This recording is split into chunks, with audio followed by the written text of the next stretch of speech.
there, Mara here again. Sorry for the delays, everybody.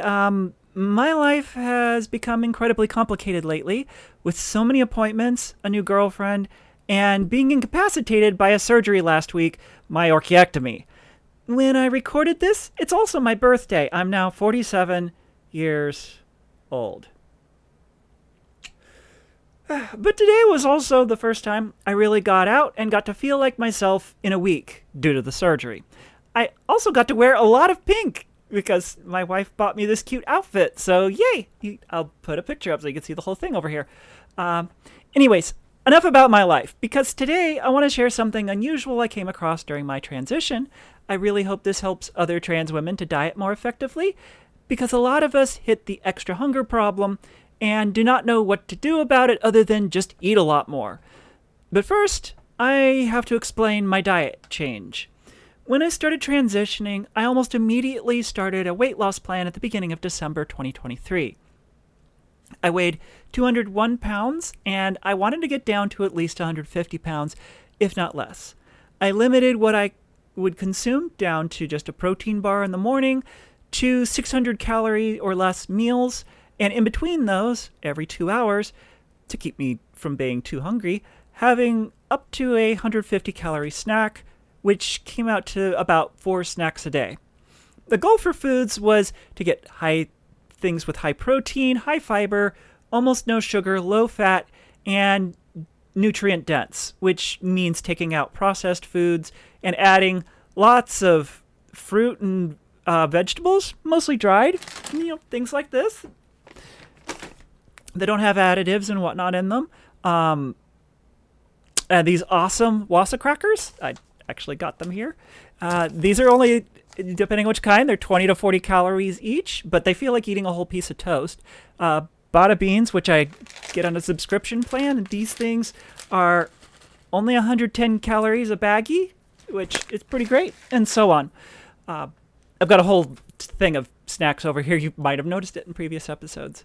I've also been drinking 2 to 3 quarts of water already, as well as diet sodas. So basically, I don't get any additional calories from my drinks.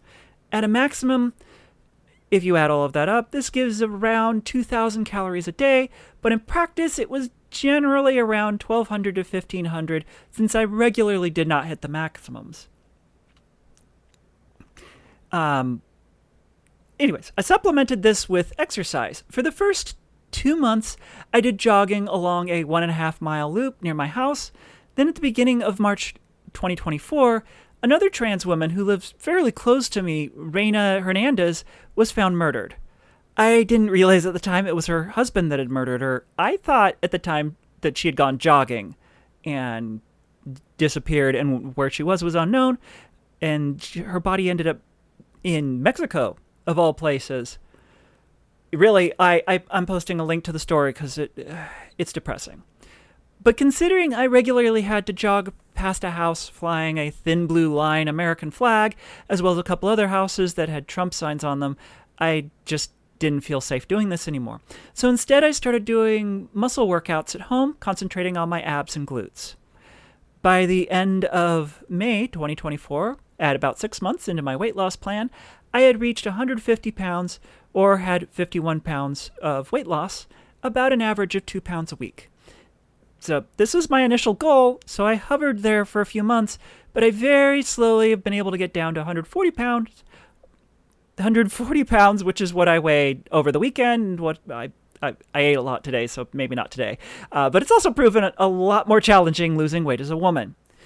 So before I transitioned, I used to be able to mostly ignore when I felt hungry.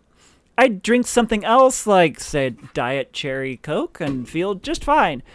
But after a while on HRT, this was getting harder. But I could still power through it a bit. And then everything changed after I started progesterone in July of 2024. Cat's gone. Oh well.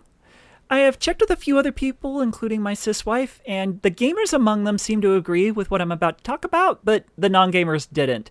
So I don't know if this applies to everybody, or maybe I just didn't explain it very well. Maybe you can tell me if this makes sense to you. So as a gamer, I've played a lot of survival games. I felt In real life, I have a hunger bar and a thirst bar, just like most of these games have. Over time, you start feeling hungry or thirsty if either one gets too low, but in real life, we're fooling our bodies more than actually meeting a need here, and that is the key to weight loss, at least for me. So thirst drops pretty fast for me, as I regularly have about a gallon of liquids a day due to a problem in my throat. It's why I drink so much water all the time, and it makes my doctors really happy with me, so it's kind of a win-win anyways. For some people, thirst doesn't match how much they actually should drink, which is why it isn't uncommon when a dead body's found out in the desert with a canteen full of water. You really don't want to fool this sense. Just drink plenty of liquids, especially water. It'll come out of you if you don't need it. Hunger, on the other hand, drops more slowly, but it is the more naggy of the two. For me, basically, tasting things causes it to slowly fill back up, which I could do with suckers and diet drinks to help ease it when I didn't really want more calories.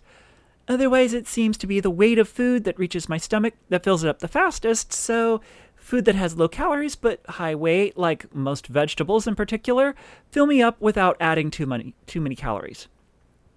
Now, there's a bit of overlap here. If I have flavored drinks, I resolve thirst and a little hunger. If I have food with a lot of liquids, like a soup, it would resolve hunger and a little thirst. After starting progesterone, I feel like I've gained a second hunger bar, and it took a while to figure out what resolves it. So this goes down more slowly than my normal hunger bar, the old male-only one, the primary one. We just call it the first hunger bar anymore. For me, it feels like after filling it, the second hunger bar, it takes a few days for it to really start affecting me. But just eating my healthy diet, as described earlier, did not make my hunger go away. This was frustrating, of course, and I was confused by it and regularly felt hungry yet full at the same time. And if both of these hunger bars are low, like happened this morning, I feel positively ravenous.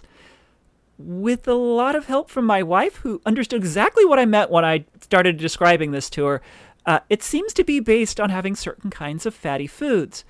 Fats that feel greasy or dense when eating them, like cheese, whole milk, butter, most oils, and red meat fats in particular, fill it very quickly.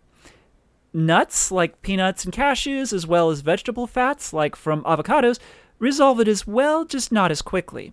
Most other foods, however, do almost nothing to it. Learning this, we've now somewhat changed our diet so that every couple of days we can include something fatty. Adding in a snack of meat sticks, and they don't even have to be that much fat in them, really. But as long as they're a little greasy, that helps. Or we get cheese sticks that I didn't bring up here because they need to be refrigerated. Those help for about a day, for example. Having some peanut butter pretzels, which I've got down here. I've got so much stuff around me. Or even the extra nutty G2G or Good to Go protein bars actually help for about half of a day.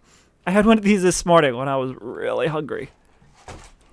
But what I have noticed helps a lot is just having a fatty meal once or twice a week, and then just having cheese or nuts as it feels necessary. And starting to do that, it's made it so much easier to control my hunger. And that's what I wanted to share with you. I hope this helps other people figure out how to control this new kind of hunger, because it was work figuring it out. And let me know if you feel it is or isn't quite the same for you as well. In any case, good luck out there with your dieting and figuring out your own unique changes in your body. Talk to you all later. Bye.